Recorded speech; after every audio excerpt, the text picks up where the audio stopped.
Time for 7 First Alert weather. The first snow of the season today and cool temperatures into the afternoon as well. We did see it mix with a little bit of rain from time to time, so it was a little more wet than white for the Treasure Valley, but for the mountains we did manage to pick up a couple of inches of snow. I got a report from Cascade though that some of what we picked up earlier in Long Valley today melted off this afternoon as those temperatures warmed a touch.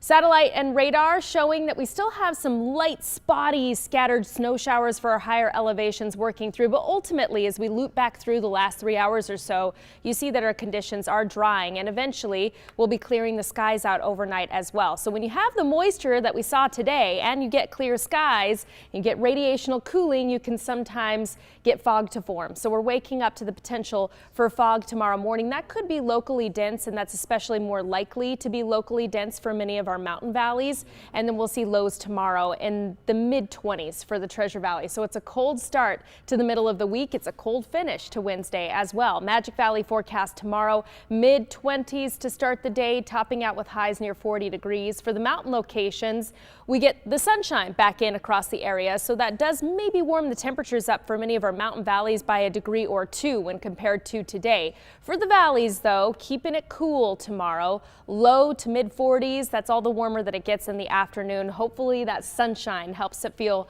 maybe 3 to 5 degrees warmer than the temperature actually reads. How about Thanksgiving? Mostly sunny skies. We don't have a chance of snow or rain, keeping it dry for the holiday, but it is cold. If you're heading out early for a turkey trot, perhaps some flag football or turkey bowl planned for your neighborhood.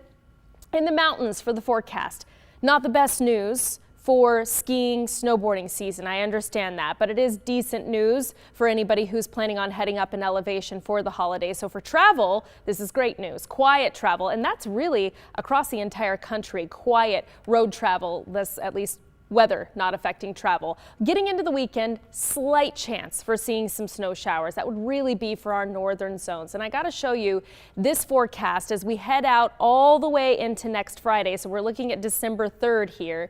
We have a couple of setups that are that atmospheric river we've talked about before. It takes a fire hose of precipitation and moisture to just one area of the Pacific Northwest. But as we loop through this forecast model data, you see where it's ending up in the Pacific Northwest, and it just kind of heads to the north of us and misses out on central and southern Idaho. So not a lot of decent chances for precipitation in our region as we head through the next 7 to 10 days. Some slight chances here and there, but as I roll through the snow forecast, taking it again all the way out to December 3rd, there's not much to see. That is just one run of one forecast model, but it's showing you that in the long range, there's just some slight hope. Here's a look at the 7-day forecast. As always, you can find more details on the forecast at ktvb.com as well as use our interactive radar.